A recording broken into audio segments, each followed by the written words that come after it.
Ce sera un agneau sans défaut. Ça sera un agneau sans défaut. Donc, remplacez déjà ici l'agneau par qui? Par Jésus. Ici, nous sommes dans l'ombre. Et nous sommes en train de dénicher la pensée de Dieu par rapport à ce qui est caché ici. Parce que la Bible dit dans l'Épître aux Hébreux chapitre 10, ces choses, c'était l'ombre des choses à venir. Donc, c'est-à-dire tout ce qui s'est passé ici, c'était l'ombre. Mais la réalité de ces choses, c'est ça ce qui est dit dans Colossiens chapitre 1er, verset 17. La réalité de ces choses, c'est le Seigneur Jésus-Christ. L'agneau dont on fait mention ici, remplacez déjà cet agneau d'avocalpin à la personne du Seigneur Jésus-Christ. Mon bien-aimé David, connectez Maman Brigitte, s'il te plaît. Continuez, on dit ça sera un agneau sans défaut. Quand on dit sans défaut, le véritable agneau qui était sans défaut, c'est Jésus-Christ qui était sans péché. Donc les défauts ici remplacés par les péchés. Parce que Jésus n'a jamais commis les péchés. Continuez mon frère. Mâle, âgé d'un an. La Bible dit âgé d'un an. Pourquoi on... Bien-aimé, oh mon Dieu, Dieu est intelligent. Dieu dit ici que cet agneau dont je parle doit être âgé d'une année. Remplacez déjà l'âge de cet agneau à cet âge que nous sommes en train de traverser actuellement, l'année de la grâce. C'est l'année de l'agneau. C'est l'âge de l'agneau. C'est l'année de la grâce. C'est ça, Luc, chapitre 4, verset 19. Jésus lui-même l'avait dit.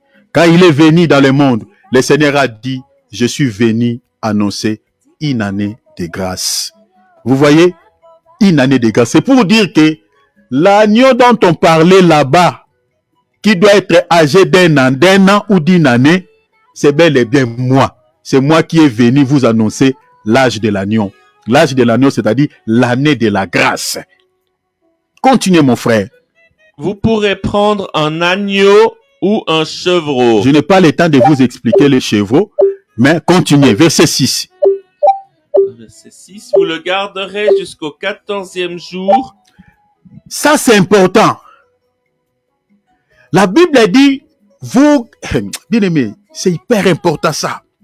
Vous garderez cet agneau, pas jusqu'au 10e jour, pas jusqu'au 13e jour, jusqu'au 14e jour, c'est-à-dire, le 14e jour, c'est le jour où vous allez tuer cet agneau. C'est le jour où la mort de l'agneau sera constatée. Bien aimé, suivez-moi ici très bien.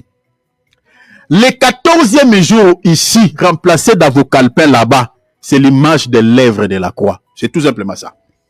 Parce que c'est le jour où l'agneau était décédé. C'est le jour où l'agneau était tué en Égypte. L'Égypte ici remplaçait l'image du monde. Parce que Jésus est décédé sur la terre. Donc, le 14e jour ici, c'est l'œuvre de la croix. C'est le jour où l'agneau était décédé. C'est le jour où l'agneau était tué. C'est le jour où l'agneau avait payé un prix. Parce que la mort de l'agneau ici, c'est le prix que l'agneau paye pour racheter un peuple entre les mains de Pharaon. Remplacer Pharaon par le diable. Parce que Jésus nous a rachetés entre les mains de Satan. Donc, je dis que les chiffres 14 ici, parce que Dieu dit pas le 13e jour, mais vous allez tuer cet agneau le 14e jour. Je dis que le chiffre 14 qui intervient ici, c'est ça, la mort de notre Seigneur et Sauveur Jésus-Christ à la croix de Golgotha. Si vous voulez encore bien les comprendre, je vais vous amener encore quelque part avant que les frères continuent la lecture. Vous vous rappellerez, vous savez que notre bien-aimé Jacob, pour racheter des femmes, il avait travaillé pendant combien de temps? 14 ans. 14 ans ici de Jacob, remplacez ça par 14 jours. Parce que si vous lisez Nombre chapitre 14, 31 ou Ézéchiel 4, verset 6, une année dans le comptage de Dieu, c'est aussi un jour. Selon les versets que je vous ai donnés. C'est-à-dire les 14 ans de Jacob ici, il avait travaillé pour racheter des femmes, c'est aussi 14 jours. Jacob a travaillé 14 ans ou 14 jours dans le langage spirituel pour sauver des femmes, c'est-à-dire Léa et Rachel. Or, qui est Léa? Qui est Rachel? Léa et Rachel, c'est l'image des deux femmes que j'explique, l'Israël et l'Église. Mais quand le Seigneur viendra nous chercher, le Seigneur ne viendra pas chercher deux femmes séparées. Le Seigneur viendra chercher une seule femme. Vous comprenez? Parce qu'aujourd'hui, l'Israël fait partie aussi de l'Église. C'est ça ce qui est dit dans Ephésiens chapitre 2. Lisez à partir du verset 11, vous descendez jusqu'au verset 18. La Bible a dit de deux, il n'en a fait qu'un. C'est-à-dire par sa mort à la croix. Vous comprenez? Par sa mort à la croix, c'est-à-dire le 14e jour, le jour où l'agneau était décédé, il a réuni deux femmes. Est-ce que vous voyez cela? Il a réuni Léa et Rachel, c'est-à-dire l'Israël et l'Église. Parce que vous remarquerez même en Égypte, lorsque l'Israël était sorti, l'Israël n'était pas sorti seul. La mort de l'agneau ici avait accordé même la délivrance aux Égyptiens. Parce qu'il y a des Égyptiens qui avaient suivi aussi Israël. Dans la Bible, on les appelle les ramassis. Est-ce que vous voyez cela? C'est-à-dire la mort de l'agneau ici sauvait des femmes. Il y a aussi les Égyptiens que j'expliquais, l'Église ou les nations. Est-ce que vous avez vu ça? Donc Jacob a travaillé 14 ans, que j'explique 14 jours, pour acheter des femmes. Et ces deux femmes-là, c'est l'image de l'Israël et l'Église, ou l'image de l'Israël et les Égyptiens. Continuez, bien-aimés. Nous sommes dans le verset 6. Lisez maintenant le verset 8. Et toute l'assemblée d'Israël l'immolera entre les deux soirs. Vous voyez, donc l'agneau est décédé le 14e jour. Donc l'agneau, quand on dit immoler ici, c'est la mort de l'agneau. Continuez, verset 8. Cette même nuit, on en mangera la chair rôtie au feu. Attention, il y a quelque chose d'important ici. L'agneau n'est pas mangé le jour. On mange l'agneau la nuit. Je vais expliquer quelque chose encore. Retenez que dans la Bible, la notion du temps est hyper important. Hyper important. Parce que dans la Bible, nous avons au moins 4 temps. Nous avons le temps du matin. Nous avons le temps de midi. Nous avons le temps du soir. Et nous avons le temps de minuit. Le temps du matin, selon la Bible, c'est le temps d'Israël. Parce que l'ancienne alliance a été inaugurée le matin. Exode chapitre 24, lisez à partir du verset 1er jusqu'au verset 4. Vous pouvez lire également Jérémie chapitre 7, je crois, chapitre 25 ou verset 7. Le temps du matin, c'est le temps d'Israël. Le temps de midi, c'est la dispensation entre la loi et la grâce. C'est la mort du Seigneur Jésus-Christ. Si vous lisez dans Luc 21, Jésus-Christ était décédé à midi. C'est le temps qui sépare la dispensation de la loi et la dispensation de la grâce. Mais le temps du soir, c'est le temps de l'Église. C'est ça, Apocalypse chapitre 1. Jean voit le Seigneur Jésus-Christ au milieu de 7 chandeliers. C'est-à-dire Jésus-Christ, c'est lui la lumière qui vient maintenant éclairer l'Église parce que les chandeliers, c'est l'Église. La raison même pour laquelle vous remarquerez dans Actes chapitre 2, le Saint-Esprit pour attester que nous sommes déjà au temps du soir, il était descendu et se posait sur les membres de l'Église, la première Église.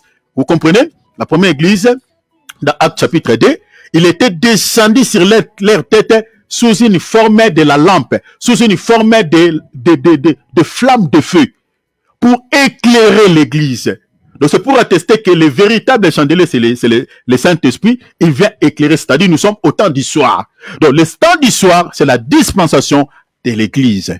Le temps de minuit, quand on dit ici, cette nuit même, parce que la nuit dont on parle ici, plus tard on lira, vous allez remarquer que c'était au milieu de la nuit. Toujours dans l'Exode, si vous descendez. C'était au milieu de la nuit que l'Israël avait fait l'Exode. Le milieu de la nuit, c'est-à-dire minuit, c'est le temps qui sépare la fin des temps d'un autre jour et le début des temps d'un nouveau jour. Je ne sais pas si vous m'avez bien saisi.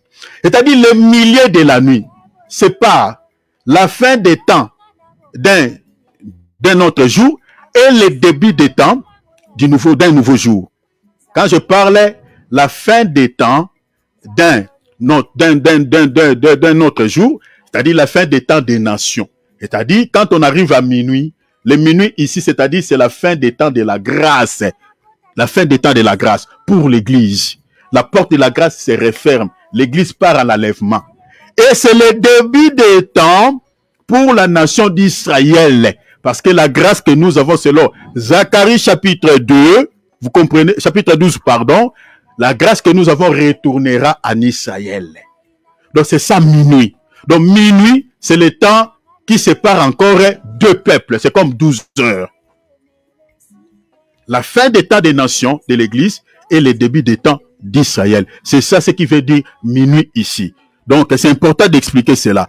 Et la Bible dit, le peuple va manger l'agneau avec des pains sans levain. Or, vous savez que les levains dans la Bible parlent quoi? Représente les pains levés parlent d'un faux enseignement. C'est ça ce que Jésus dit dans l'évangile de Matthieu aux disciples. Il dit que, voilà, le Seigneur dit aux disciples, attention avec les levains des pharisiens. Il parlait de l'enseignement des pharisiens.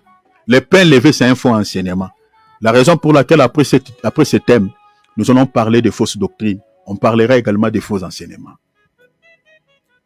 C'est ça le pain levé. Donc ici, le peuple mange un pain sans levain. C'est-à-dire, c'était un peuple qui était saint.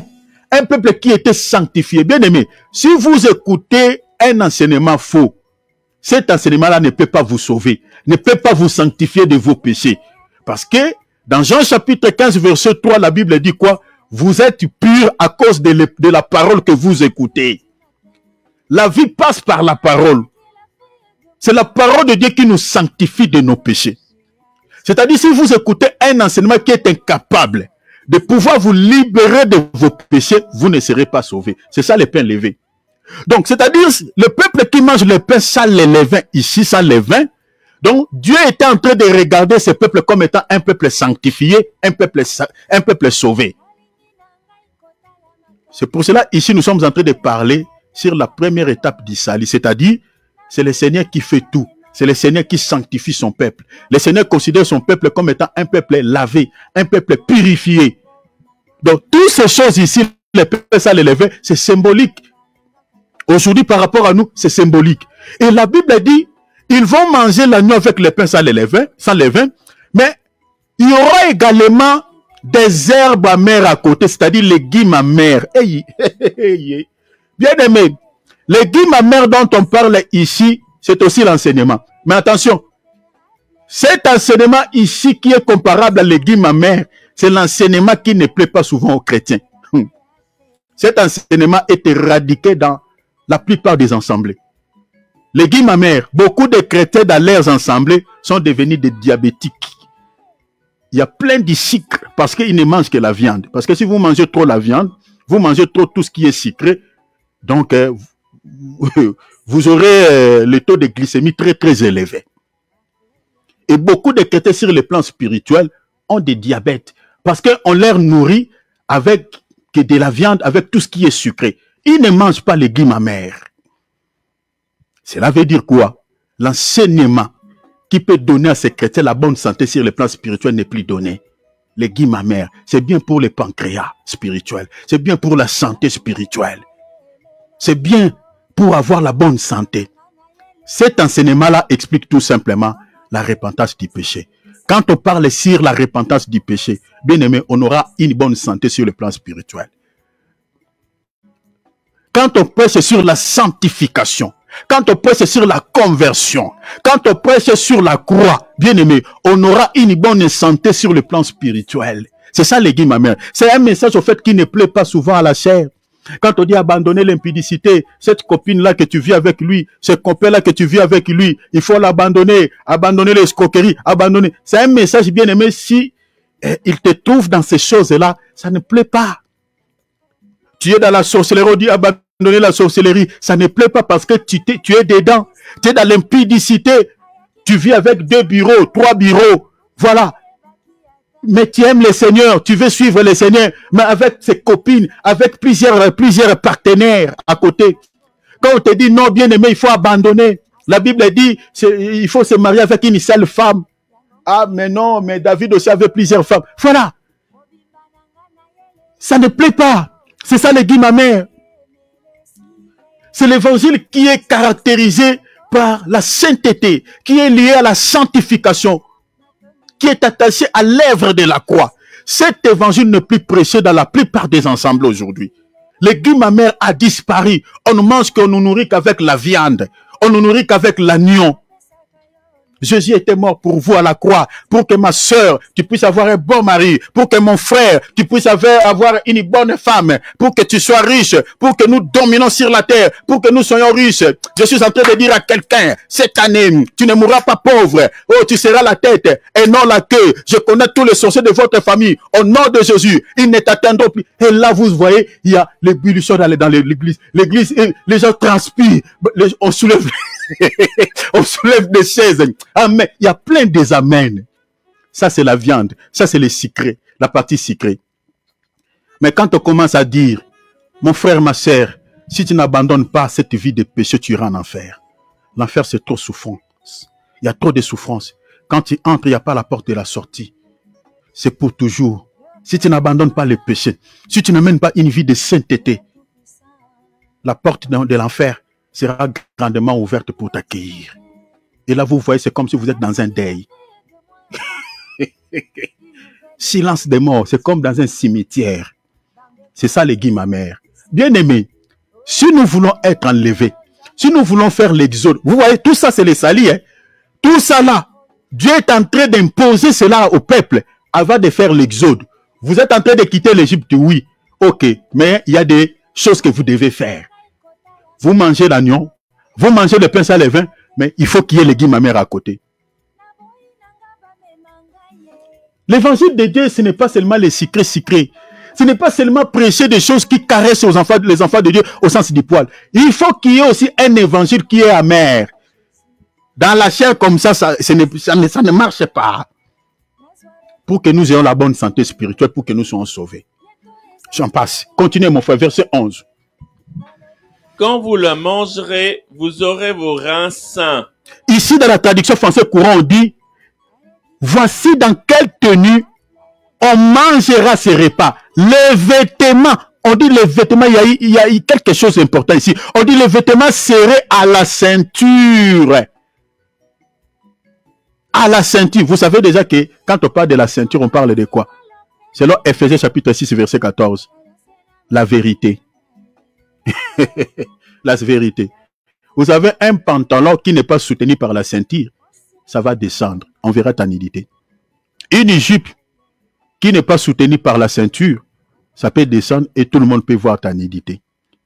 Donc, c'est-à-dire la ceinture ici soutient les vêtements, soutient ton pantalon, soutient ta jupe pour que la honte de ta nudité ne paraisse pas.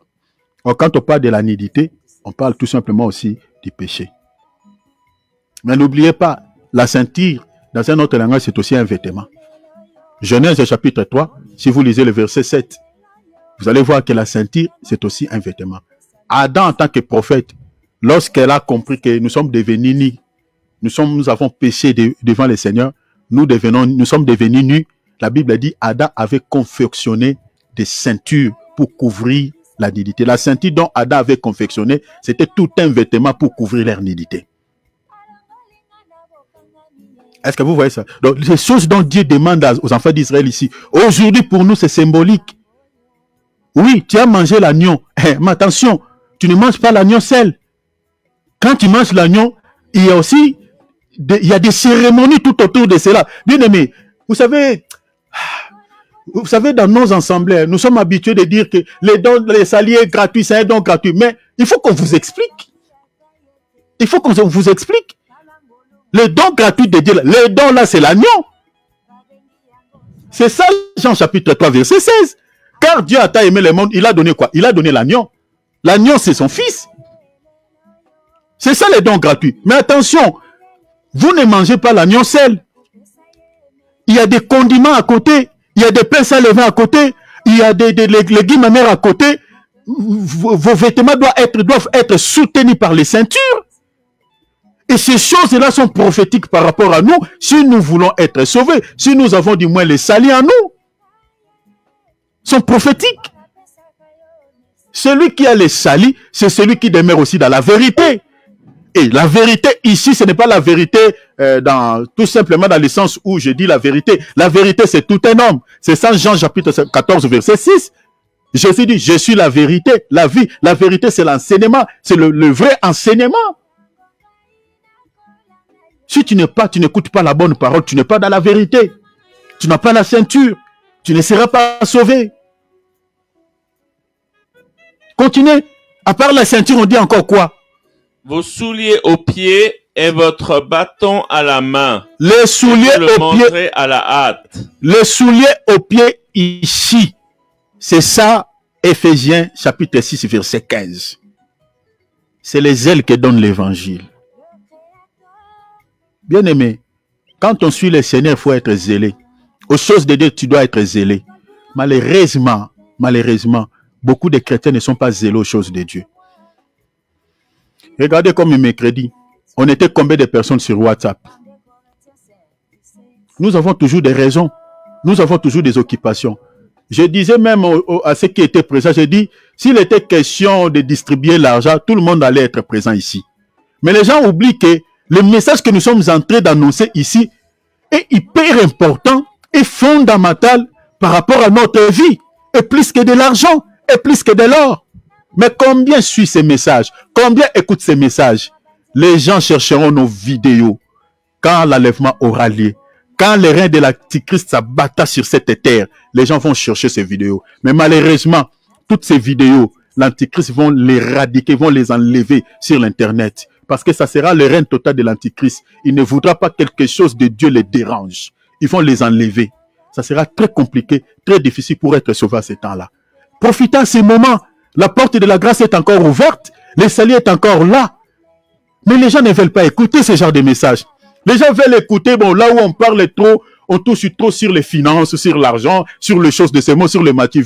Mais les messages qui touchent l'esprit, les messages qui peuvent sauver l'âme, les gens ne veulent pas. Et qu'est-ce que nous devons faire? Nous n'allons pas marcher selon les temps de ce monde. Nous allons suivre la direction divine, la direction du Saint-Esprit. Prêcher les messages qui touchent l'âme, qui sauvent des vies. Les gens ne sont pas zélés aux choses de Dieu. Les gens se laissent trop. Les gens sont souvent zélés aux choses de ce monde. Quand il est question de choses qui touchent la chair, vous voyez que les gens ont tout le temps. Les gens disposent le temps. On dispose le temps pour regarder des séries télévisées. On dispose le temps pour aller sur Internet. On dispose le temps pour aller travailler. Mais lorsqu'il est question aux choses de Dieu, on n'est plus zélé. Bien aimé, là on n'a pas la chaussure. Oh. Là on n'a pas la chaussure. Et quand on n'a pas la chaussure, vous savez, quand on n'a pas la chaussure au pied, donc c'est-à-dire on peut piétiner les microbes. Le monde sur lequel nous vivons, le sol que nous piétinons, en fait, c'est une terre qui est maudite. Rappelez-vous, non? Genèse chapitre 3, le Seigneur a dit, la terre sera maudite à cause de toi. En fait, la malédiction de ce monde, c'est le diable. Et ce qui nous protège contre cette malédiction de la terre, c'est la chaussure. Si nous sommes zélés aux choses de Dieu, nous sommes protégés contre la malédiction de ce monde. Mais quand on n'a pas la chaussure, bien aimé, c'est compliqué. Et rappelez-vous aussi que la chaussure, c'est une arme de protection. Il y a beaucoup de choses à dire là-dessus. La Bible dit, les bâtons à la main. Il y a 3 éléments ici hyper importants. Vous êtes en train de manger l'agneau, mais vous devez tenir les bâtons entre vos mains. Les bâtons à la main. Qu'est-ce que cela veut dire, les bâtons à la main? Les bâtons expliquent beaucoup de choses dans la Bible. Mais laisse-moi vous dire ici que les bâtons dont on fait mention ici, je vous renvoie dans Genèse chapitre 49, verset 10. C'est le symbole du pouvoir royal. Les bâtons expliquent le pouvoir royal. Parce que nous sommes au fait l'église, si vous voulez, et comme dit l'apôtre Pierre dans 2 Pierre, je crois, 1 Pierre ou 2 Pierre chapitre 2, verset 9. Nous sommes au fait les sacerdoces royales. L'église et les sacerdoces, au fait, fait partie du sacerdoce royal.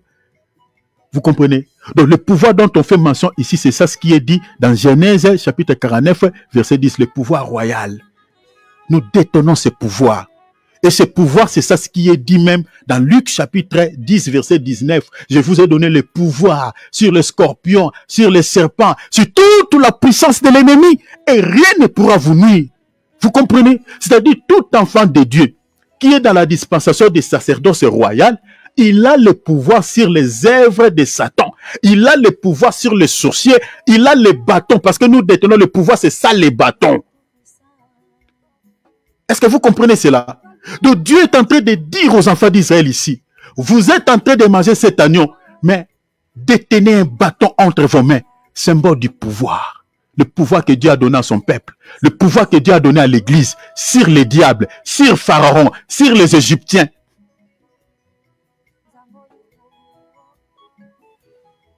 Voilà pourquoi quand tu fais une prière d'autorité, il faut exercer ce pouvoir contre les sorciers de votre famille, contre les démons de contrôle sur ta vie. Mais le Seigneur a dit, vous mangerez cet agneau à la hâte, c'est-à-dire rapidement. Pourquoi? Parce que le temps est fini. Vous devez sortir de l'Égypte. Chers enfants de Dieu, ce qui est dit ici, c'est ça. Éphésiens chapitre 5, verset 16. Rachetez le temps car les jours sont mauvais. Bien aimé, il n'y a plus de temps. Oh. Je suis désolé pour les chrétiens qui continuent à vivre dans le mal. Mais bien aimé, nous mangeons l'agneau à la hâte. La raison pour laquelle, regardez, nous sommes pressés. Nous sommes en train de prêcher cet évangile parce que le temps est fini. Le temps est fini. Nous mangeons à la hâte. Parce que très très bientôt la porte de la grâce se refermera. Il faut que nous puissions quitter l'Égypte. Il faut que nous puissions sortir. Et vous allez comprendre que ce mouvement ici est prophétique. Regardez les enfants d'Israël lorsqu'ils étaient sortis. Les enfants d'Israël n'étaient pas sortis de l'Égypte, mais bien aimés tranquillement. C'était à la hâte. Les Égyptiens les pressaient parce que Dieu avait frappé par la mort. Pharaon les pressait et dit, fais vite, sortez vite. Donc Dieu savait que son peuple quittera l'Égypte à la hâte, rapidement. Les Égyptiens vont le presser. Voilà pourquoi le Seigneur dit, l'agneau que vous êtes en train de manger, vous le mangerez à la hâte, vous le mangerez rapidement. Cher enfant de Dieu, quand tu fais les choses de Dieu, il faut les faire toujours à la hâte, parce que le temps n'est plus. Le temps n'est plus.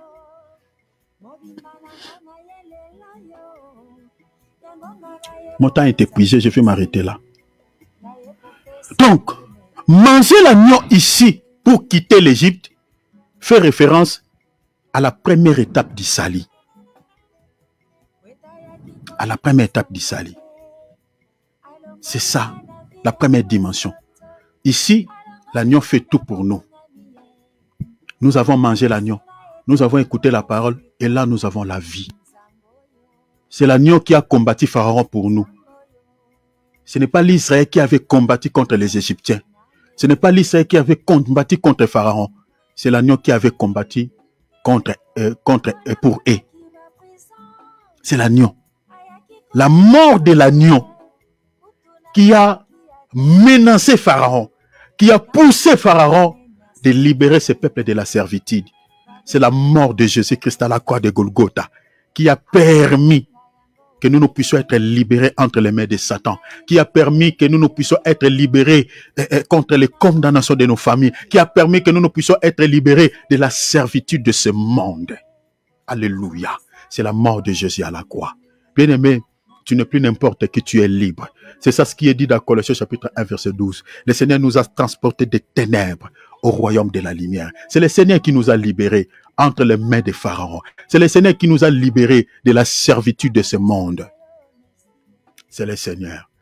C'est lui qui a fait tout pour nous. C'est ça la première dimension d'Isali. C'est ça la première étape d'Isali. C'est le Seigneur. Il nous a donné le salut gratuitement. On n'a pas fourni des efforts. C'est par sa mort que nous sommes sauvés.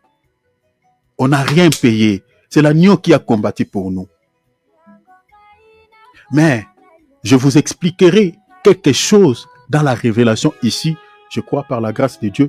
Le mardi, déjà ici, je vous signale, désolé pour le changement, notre lieu de la réunion, une parenthèse que j'ouvre, je referme, notre lieu de la réunion sera disponible les mardis. Je suis désolé pour ces changements. Donc les mardis, nous allons nous réunir. Ça ne sera pas mercredi non plus jeudi, mais retenez les mardis, mais je vous enverrai des textos, comme je le fais d'habitude. Et les mardis, je vous expliquerai quelque chose dans la révélation, ne manquez pas. Je vais vous expliquer quelque chose qui se cache encore là. Il y a un mystère. Donc c'est Jésus qui a tout fait pour nous. On n'a rien payé. Il est mort à la croix. Nous avons reçu le salut gratuitement. C'est ça l'image de la mort de l'agneau au pays de l'Égypte.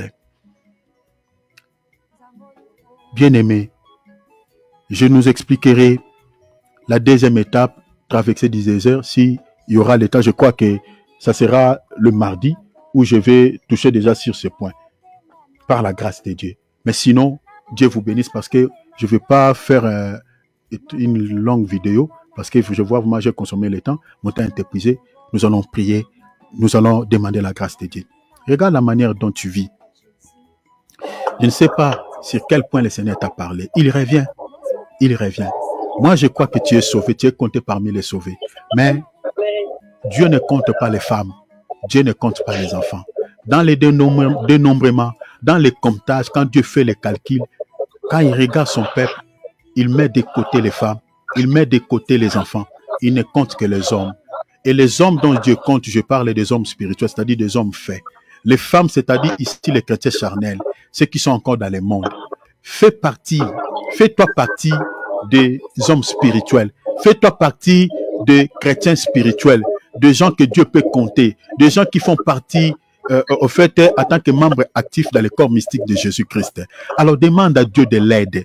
Peut-être tu as encore quelques faiblesses dans la chair, mais demande l'aide de Dieu. Demande le soutien de Dieu, s'il te plaît. Jésus revient. Tu es appelé à être sauvé.